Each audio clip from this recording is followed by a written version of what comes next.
बिस्मिल्लाह अल्हम्दुलिल्लाह अस्सलातु वस्सलामु अलैका या सय्यदी या रसूलल्लाह। अस्सलामु अलैकुम वरहमतुल्लाहि वबरकातुहू। व्यूवर्स, क्या हाल चाल है? उम्मीद है आप सब खैरियत से होंगे, अपने घरों में शाद होंगे, आबाद होंगे।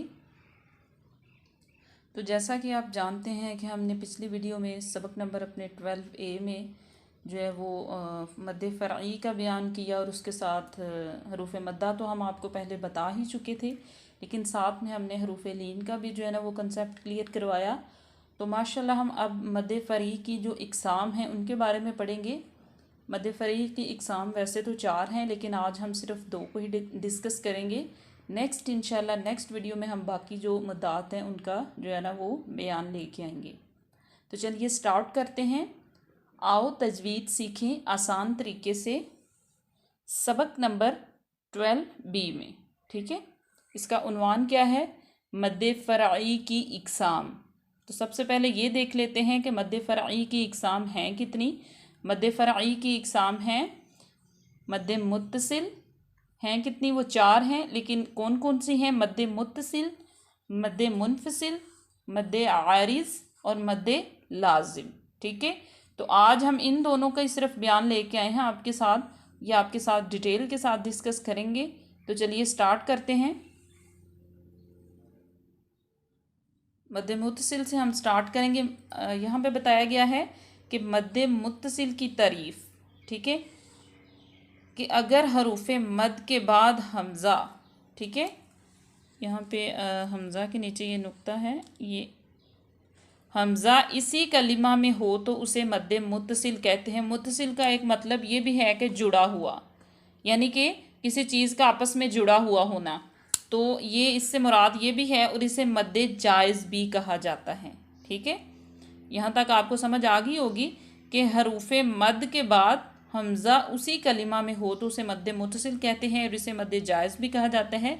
और एक और बात है कि इसमें तमाम कुर्रा से मद ही साबित है, कसर साबित नहीं।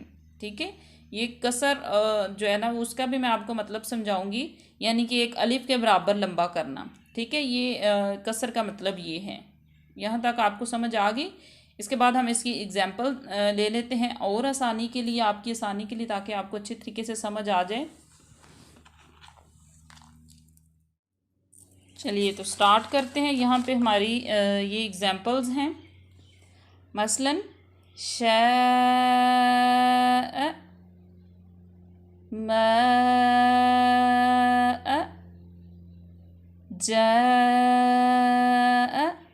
माशाअल्लाह, ये मद्दे मुत्तसिल की मिसालें थी। और आपको चाहिए कि जो हमने एग्जाम्पल्स दी होती हैं, देखें कि हम 2 या 3 इससे ज़्यादा जो है ना वो नहीं लिख सकते, लेकिन कुरान पाक में इसकी बहुत ज़्यादा मिसालें हैं।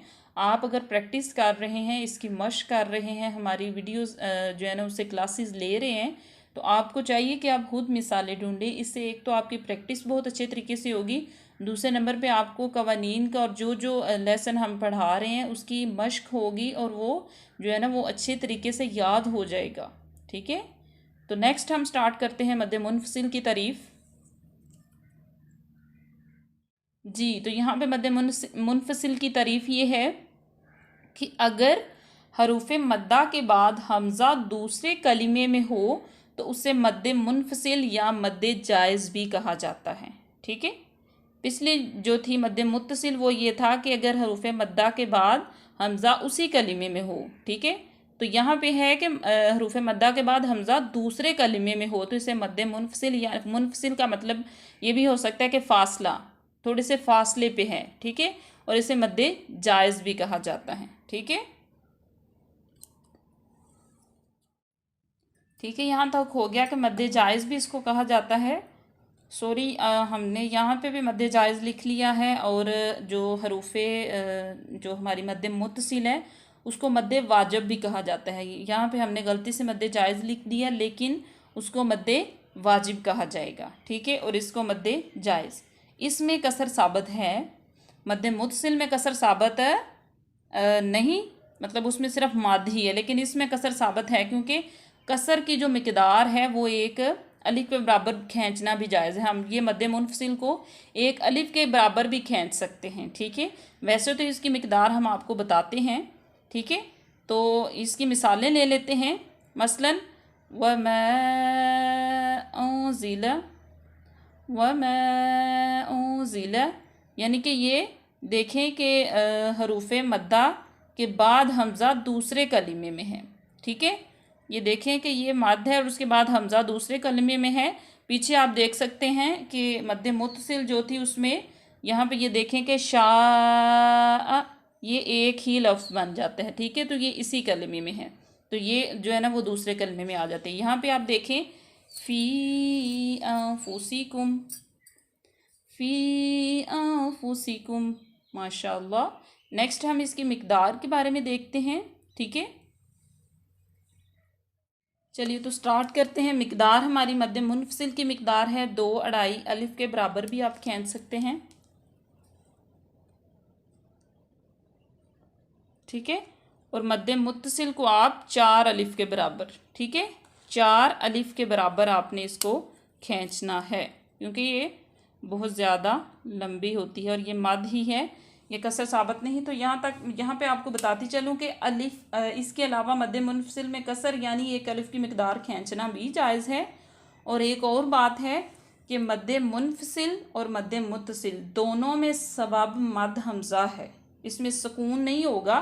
सुकून अगली जो होंगी हमारी मद्दे आरज़ और मद्दे लाज़म उसी में होगा, लेकिन इसमें दोनों ही हमज़ा हैं, इनको हमज़ा वाली मद्दात भी कहा जाता है। माशाअल्लाह, आज के लिए इतना ही काफ़ी। मिलते हैं अपनी नेक्स्ट वीडियो में।